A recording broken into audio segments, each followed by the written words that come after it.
Hello बच्चों। आज मैं आप लोगों को क्लास 8 की आपको ब्रिज प्रोग्राम मैथमेटिक बुक मिली हुई है। तो उसमें हमने एक्टिविटीज़ स्टार्ट कर रखी है। आज मैं आपको वीक 3 की एक्टिविटी 5 कराने वाली हूँ। 1 to 4 तक की एक्टिविटीज़ ऑलरेडी अपलोड है, आप वहाँ से कर सकते हैं। देखो इसमें आपसे क्या कह रहा है, student may be encouraged to solve this riddle and should be asked to explain their strategy to solve it. This can give them an idea about solving linear equation. आपको ना यहाँ एक रिडल दे रखी है, इसको सॉल्व करना है और साथ के साथ जिस तरीके से आपने सॉल्व किया है ना, वो आपको अपनी टीचर को एक्सप्लेन भी करना है। ठीक है, अब रिडल क्या है वो देखते हैं यहाँ पर। If the following equations are true, मान लो ये वाली इक्वेशंस जो ये दे रखी हैं, अगर ये ट्रू है तो आपको इन्हें सॉल्व करना है और इनकी वैल्यूज को फाइंड करना है। ठीक है, यहाँ पर सिर्फ पिक्चर फॉर्म में, नंबर में कुछ भी नहीं दे रखा। तो देखो आपको दिख रहा होगा, यहाँ एक पोट है, एक फ्लावर और एक बटरफ्लाई है, तीन चीज यहाँ मेन है। तो मैं इनके ना कुछ इनिशियल्स को लेट कर लेती हूँ। सबसे पहली बात मैंने क्या किया, यहाँ पर लेट कर लिया। लेट जो प्लांट है उसे मैंने पी मान लिया, जो फ्लावर है उसे मैंने एफ मान लिया, और जो बटरफ्लाई है उसको मैंने बी मान लिया। ठीक है, तो इसका मतलब मैं यहाँ पर ये कह सकती हूँ कि इक्वेशन 1 मेरे से यहाँ पर क्या कह रही है, जो प्लांट है वो पी है plus F is equals to में बी। सेकेंड इक्वेशन कह रही है बी माइनस का पी इज इक्वल्स टू में एफ। थर्ड इक्वेशन कह रही है बी माइनस का एफ इज इक्वल्स टू में पी। फोर्थ इक्वेशन कह रही है मेरे पास f plus p minus f is equals to p. अब मुझे चेक करना है कि ये चारों इक्वेशंस जो है वो ट्रू है या नहीं है। तो मैंने इसको इक्वेशन 1 ले लिया, इसको इक्वेशन 2 ले लिया, इसको इक्वेशन 3 ले लिया और इसको इक्वेशन 4 ले लिया। अगर आप इक्वेशन 4 देखो तो ये तो कट गया, p इजिकल टू पी आ गया, तो ये तो ट्रू है। 2 इजिकल टू 2 ही तो होता है, 2 इजिकल टू 3 तो नहीं होता। तो इसका मतलब ये तो ट्रू है, इक्वेशन 4 तो ट्रू है। 1 2 3 और चेक करते हैं। ठीक है, अब मैंने क्या किया है, यहाँ पर जो ये इक्वेशन 2 में f की वैल्यू है ना, इसे इक्वेशन 1 में पुट कर दिया। तो मैंने यहाँ लिख दिया put the value of f from equation 2 in equation 1। तो इक्वेशन 1 है मेरे पास यहाँ पर p plus F is equals to B. तो मैंने f की जगह क्या किया, b माइनस का p लिख दिया, इक्वेशन 2 से लिया है। ठीक है, अब p से p कट गया तो b is equal to b आ गया। इसका मतलब ये वाली इक्वेशन भी मेरी इक्वेशन 1 ट्रू है। ठीक है, अब सेम ऐसी b की वैल्यू इक्वेशन 3 में पुट कर दी, तो वही लिखा मैंने सेम चीज, put the value of b from equation 1 in equation 3। तो इक्वेशन 3 है मेरे पास यहाँ पर b माइनस का f is equals to p। ठीक है, b की जगह मैंने यहाँ लिख दिया p माइन प्लस का f, इक्वेशन 1 से लिया है। ये कट हो गया तो p is equal to p आ गया, जो कि ट्रू होगा। तो इक्वेशन 3 और 1 भी ट्रू है। अब बची मेरे पास इक्वेशन 2, जो मुझे ये चेक करनी है कि ये ट्रू है या नहीं है। तो f की वैल्यू कहीं से पुट कर लेते हैं हम। ठीक है ना, तो कहाँ से पुट करें, f की वैल्यू कर लो या किसी और की, ऐसा करो b की वैल्यू इसके अंदर रख देते हैं अगेन।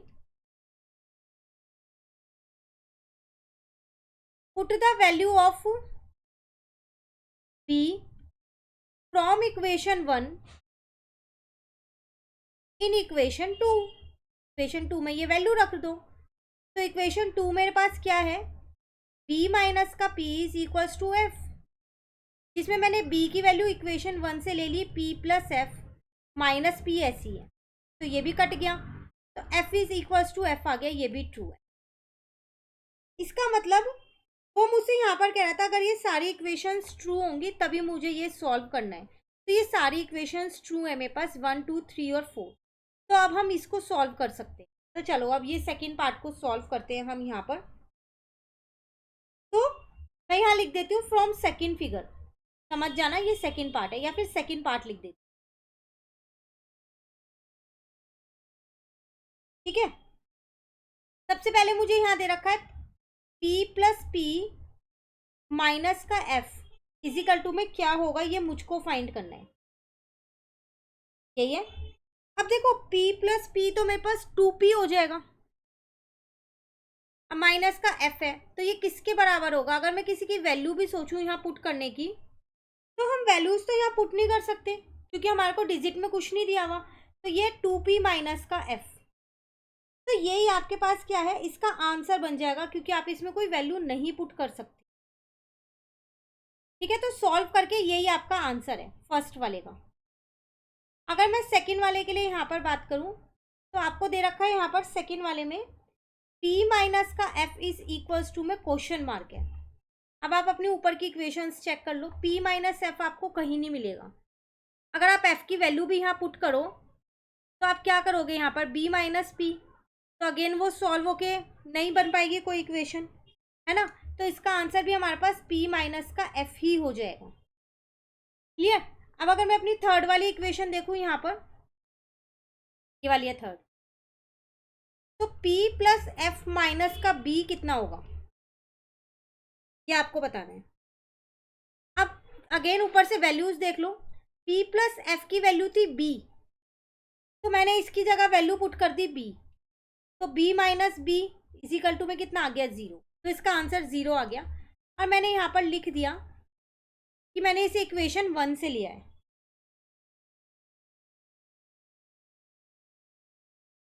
ठीक है, फोर्थ वाले तो इसका आंसर 0 है, इनका यही आंसर आएगा। फोर्थ वाले पे आ जाओ, इस वाले पे, तो ये b माइनस का p इज इक्वल्स टू में क्वेश्चन मार्क। अब b माइनस पी जो है वो f के बराबर है, तो यहाँ पर आ जाएगा f इसका आंसर, और हम यहाँ लिख देंगे फ्रॉम इक्वेशन 2।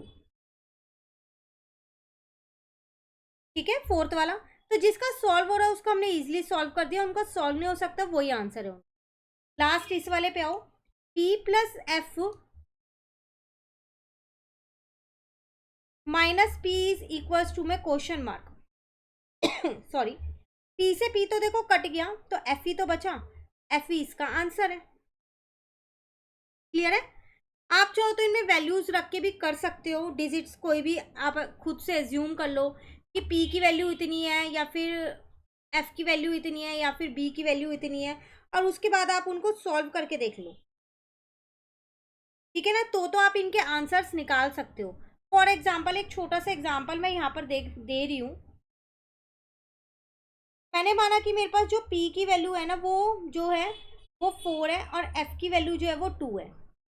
तो अगर मैं अपने फर्स्ट वाले में देखूँ तो मेरे पास था p प्लस पी माइनस का f, तो 4 प्लस 4 माइनस का f, तो आपका आंसर 6 आ जाएगा इस केस में, अगर आप एग्जाम्पल से पुट करके दिखाते हो।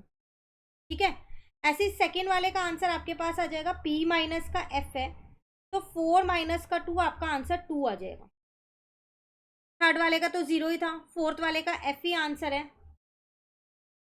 थर्ड का तो 0 ही था, फोर्थ वाले का आंसर f था, f की वैल्यू 2 है, फिफ्थ वाले का आंसर भी f था, तो f की वैल्यू 2 है। तो ये हो गया एक हमने नंबर फॉर्म में एग्जाम्पल ले लिया। अब वो था सिर्फ हम वेरिएबल्स के साथ ही सॉल्व कर रहे हैं। क्लियर। तो एक्टिविटी यहाँ पर कंप्लीट होती है। अब मिलते हैं नेक्स्ट क्लास में अपनी नेक्स्ट एक्टिविटी के साथ। Thank you.